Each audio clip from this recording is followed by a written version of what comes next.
Welcome back everyone to another edition of Figures from the Attic. Today we're back and I'm going to show you some of the things that I picked up last weekend. I actually got very lucky, which is something that I don't do very often down here in South Florida, at least in the figure collecting world.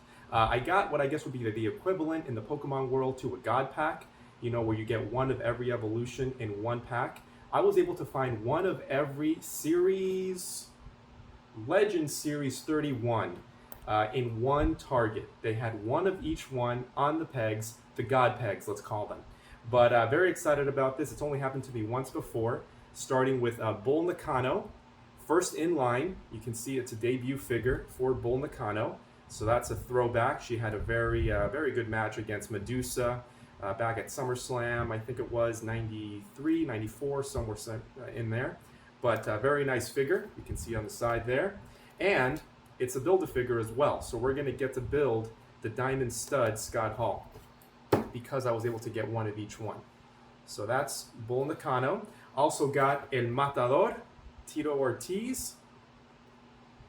There we go. Look at him in all of his glory. I'm sorry, Tito Santana. I'm thinking UFC, but he's got the nice bullfighting pink cape, or whatever you want to call it, shawl. Again, you get more Build-A-Figure parts for the Diamond Stud Scott Hall. And another one that I don't have in my collection. So that's a first for me, Tito Santana.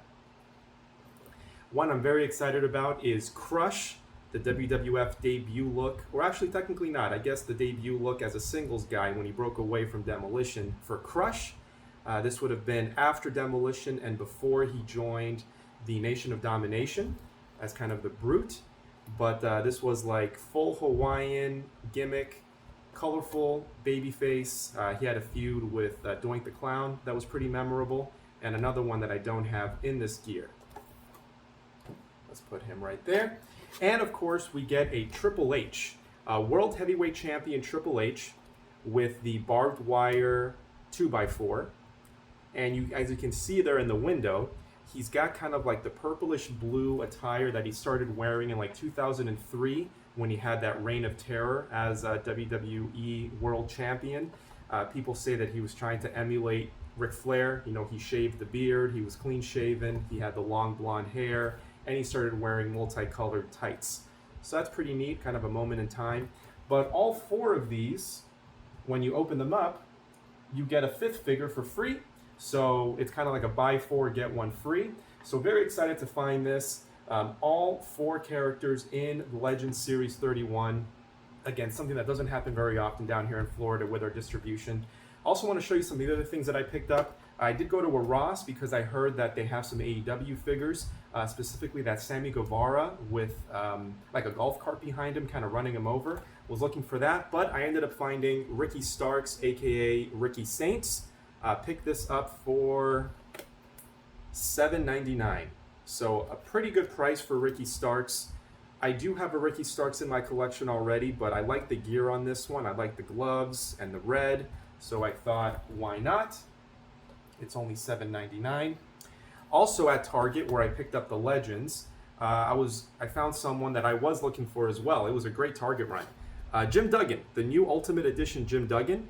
He's actually one of my son's favorites. He just loves when he goes, ho! And yeah, so we get a kick out of that every time we see like old school footage of Jim Duggan. So I needed to get this as soon as I saw that it was on the shelves. It looks very, very nice. Very excited to get this bad boy opened up. Again, as usual, I will be reviewing all of these individually, so stay tuned for that.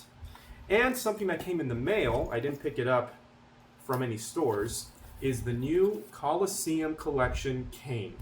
If you watched some of my videos last week, I did review a Titantron Live version of this cane from Jack's probably 25, 26 years ago. It's kind of a placeholder review for this figure. I'll go ahead and open up this outer box to show you what the inside looks like. And I'm curious to see how he stacks up to the one I reviewed from Jack's from 25 years ago. But I mean, the packaging is phenomenal. I do love these Coliseum Collection figures. So far, all of them that I've owned have been great, and I'm sure this will be no exception. My favorite cane look of all time, the inverted red and black. So very excited for this one.